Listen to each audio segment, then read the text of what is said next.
Nuri again. I hope that you're doing okay. I'm the writer of the book, Leading the Unknown. To work with people who are remote and you never met before. The future is going to be hybrid, remote work, and also you need to have a leader, not a manager.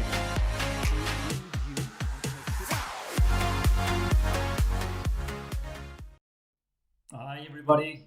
Today we're going to talk about a very interesting topic, and a topic that your listeners have been demanding for me to create. It's about freelancing, job and work stability plus income stability. Yeah, completely understand. When you are a freelancer and you are not a full-time employee, unfortunately, your income is going to fluctuate. You will not be able to predict what you are going to make and how much you're going to make, when you're going to make. If you go on vacation, come back, are you going to be able to get a gig, yes or no? These are all really, really valid questions. So let's start with research. So research says, let me check the numbers so that I'm not mistaken. 68% of freelancers state that they have unpredictable and not stable income. So, and that is really not helping them to maintain very good, predictable, stable kind of a lifestyle. 68%. It's a lot of. It's very interesting. And then, yet there are 60% of those people who have been surveyed. They have been telling that they are making a lot more money when they are freelancers compared to when they were full-time employees. So 68% say that, hey, I'm struggling with the stability. But 60% tell them, hey, I'm making a lot more money when I used to, when I'm working as a freelancer than I'm working, than I've been working as a full-time employee. Now, a couple of hints for all of you to consider when you go freelance, so that you make sure that you have kind of income stability. It will never give you 100% full income stability. There is no way for you to do that unless you just go full-time or you go a really long-term project as a freelancer. As a matter of fact, if you're a full-time employee, it doesn't also give you stability. So, tomorrow you might be terminated. So you don't have stable income anymore. You need to find another job. So in freelancing, what I see is that, hey, this kind of engagement with the client is, starting and finishing and starting and finishing. It's really constant, and you need to be able to manage that really very nicely. Now, a few tips. I have 9 tips, and I'm going to enumerate them for you to make sure that at least a little bit, this is a little bit easier and it's a little bit more predictable. The first and foremost is you should be able to build your brand. When I look at freelancers around, again, thousands of them I've been working with, there is no brand. Except a few one that you see that those individuals have stable, they're under demand. How can they achieve this goal? Very easy. They build their brand. Go to Copilot, use Copilot from Microsoft or other large language models, and ask the question, how can I build a personal brand? It's super easy. One, LinkedIn. LinkedIn is very, very important. Today, I was having a pleasure to talk to a freelancer, and we were analyzing his LinkedIn profile, and we saw tons of things that could be improved. And it was really great conversation, and the outcome was really, really perfect. If you would like me to guide you on your LinkedIn profile, please check the link, because I offer that service. So you can get a service from me, quite acceptable price and very quick, and I can help you to build your LinkedIn brand. I'm going to put you the link there on the description. Second, create a YouTube channel. If you are specialized in something, why not creating a YouTube channel? And when you are applying to somewhere, you say, hey, look, this is my YouTube channel. These are my subscribers. This is the topics that I'm talking about and everything. It really might help. Third, create a blog. You don't need to blog every single day, but I think if you are really competent, you'll be able to put information on your blog. And in your blog, you can talk about what you have achieved, your research, your customer conversations in terms of their verbatims on the work that you've been doing, and etc. and etc. And perhaps you would like to create yourself a website, get a domain like me, like nuridemirsilopez.com, and brand yourself. Make sure that you are just standing out with respect to other freelancers. Companies, when they're hiring, if you put all of those references, I'm sure they're going to say, this is an interesting profile. He or she or they created their brand. They care about their brand. They blog things, they post things, they create content, and they're very active in the content. And when you look at LinkedIn, don't be a consumer of information. I see tons of people, tons of profile in LinkedIn. They're freelancers as well. They only consume information or they repost.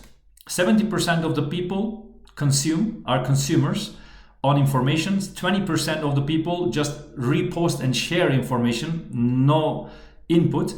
And only 10% of the people in the online media is like, they are just like content creators. Hey, if you want to stand out, I would really like to get and ensure my next gig, my next freelancing work. You need to work on you, and you need to create things rather than just posting and consuming things. So that's my first hint. And again, if you want me to work with you like 1 hour on your LinkedIn profile, you want me to provide that service, we can engage. And I'll put the link on the description of the video on how you can engage with me. The second thing is diversification of the client base. I mean, I see people that are only in one specific freelance platform and waiting there to get their next gig. There are tons of freelance platforms in the planet, local and also global. Keep on subscribing to them. It's kind of an investment of your time, yeah, but investment of your time is going to pay off, right? Follow all of those platforms, put your profile in that platforms.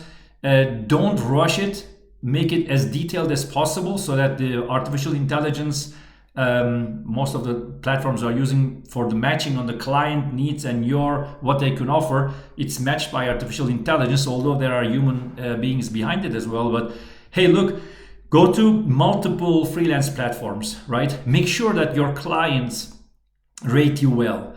And there are some platforms that clients, if you are not good and if you didn't deliver, if you are not consistent, if you're not reliable, if you are not committed, if you didn't have good relations with that client, the client will go to the platform and say, hey, look, for this reason, I'm giving this one a 1 star, which is the worst rating that you can have.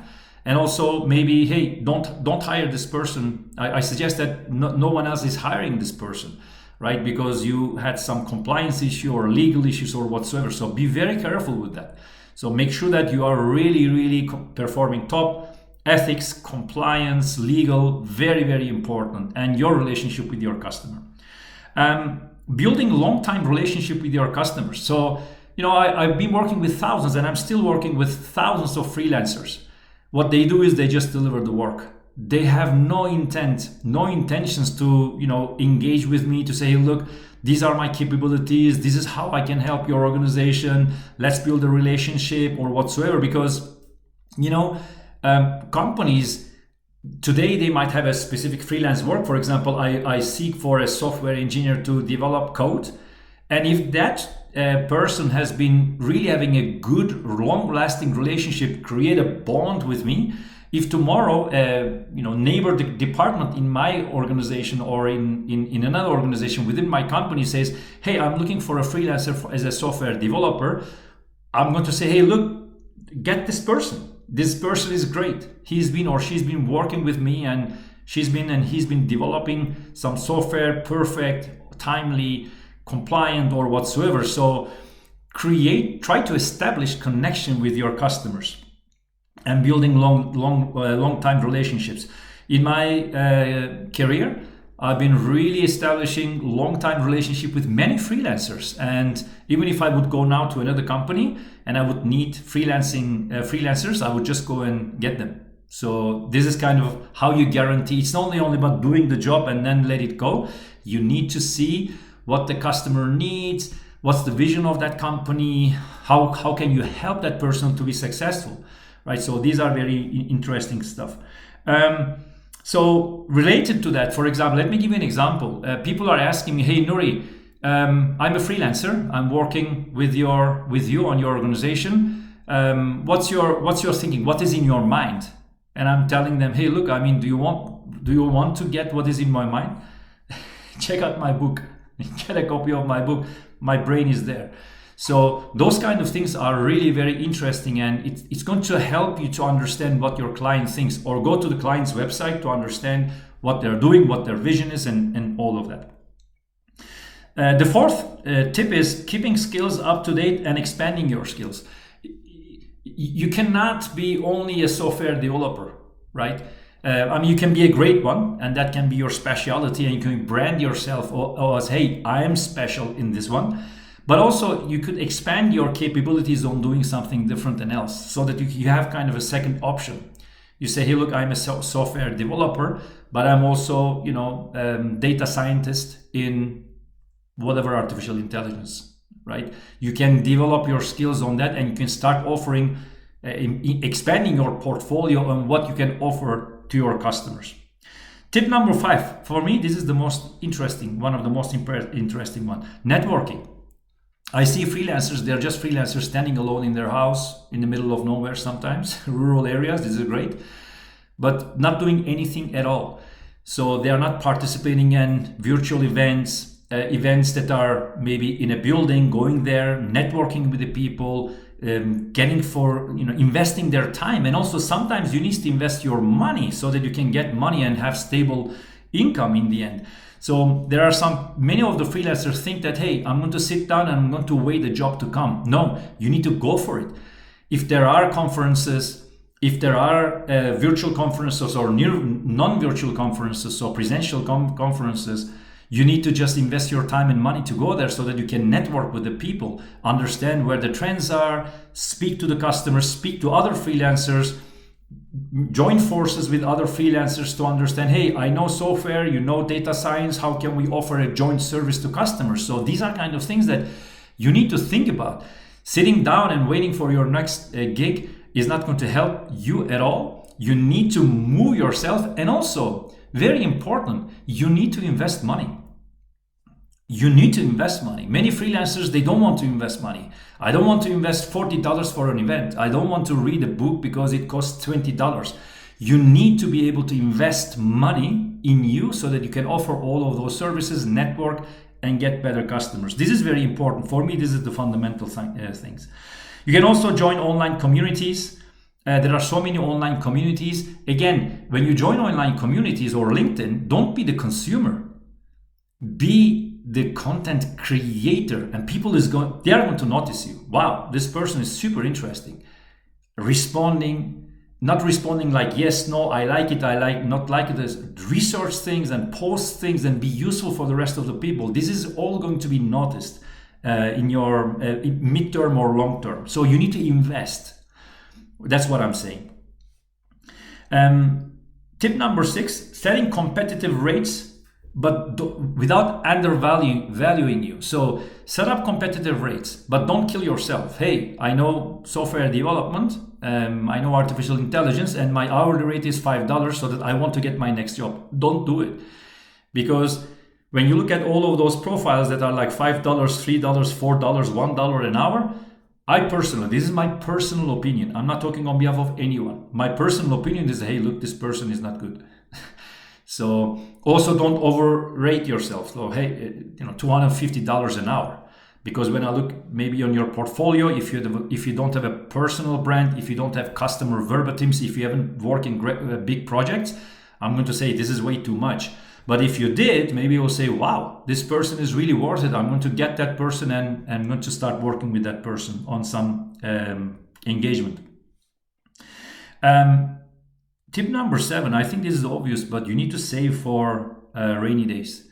So if your income is not stable, don't spend all of your money. So put some money aside, save some money so that you can go to vacation. Maybe if you become sick, I hope that never, and you're always healthy and your family, but put some money aside for a rainy day, even though you have some good gigs going on. So this was an obvious one, right? So I didn't do a big effort to create that. Tip number 8. This is really related to building long-time relationships. Please do me a favor, connect deeper with your employer. So employer here means that the person who is getting you as a freelancer for a certain period of time. Get to know them. Get to know their website, get to know what they think, how they think, right? If they have articles, books, videos, this, get them. And also engage, try to engage with them to say, hey, look, these are my capabilities. I'm a freelancer working in your organization, if you didn't know. These are my capabilities. This is what I think that you are trying to achieve, and this is how I can help you. Let's establish a connection, personal connections. I'm telling you something very sincerely. I have more than 100 currently connections with freelancers, even more. Deep connections, and we see each other personally as well. Last night, I was having dinner with a freelancer that I know in Spain. And that was really great, because if tomorrow I have something, possibly I'll say, this person is great because he or she knows me, and that person can help me. We have a personal relationship. Establish connections with your client as much as possible, of course. Now, the last one I say is, there are some platforms that I know, and I'm going to put it in the description as well, those links, that they have like paid services, premium services. So you're a freelancer, you go there, you subscribe yourself, and you pay a monthly fee in those freelancing platforms so that they schedule you with your next client. And they also provide you preference when it comes for you to be able to expose to clients. So different websites, different platforms provide different services. So check them out. For example, there is one which is called Dribble, like 3 Bs. I'm going to put the link in the description. They have kind of such a premium service. There is another one which is called People Per Hour. And there are a couple of ones that I know that are local, more in Europe. There is one in France, which is called codeur.com. All the links are going to be there. And in Spain, there is another one which is called, like, it's really getting big, and I like them really a lot. Very interesting company, which is called Shakers.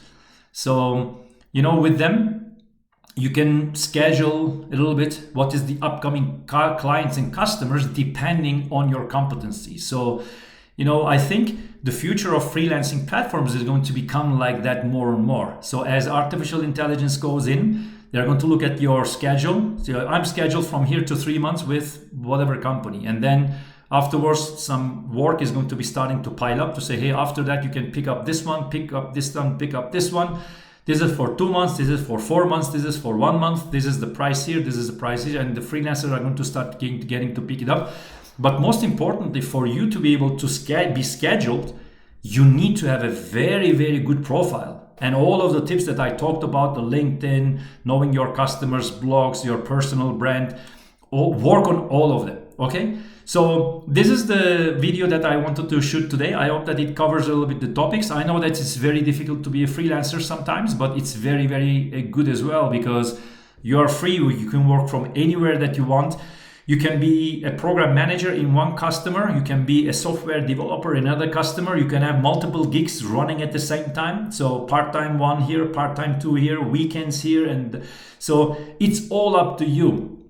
How much energy that you have, how much money do you want to invest, how much time you want to invest for your future. So if you're a freelancer and you're thinking that, hey, I'm going to sit down and wait for things to come, good luck. Have a good day. Bye-bye.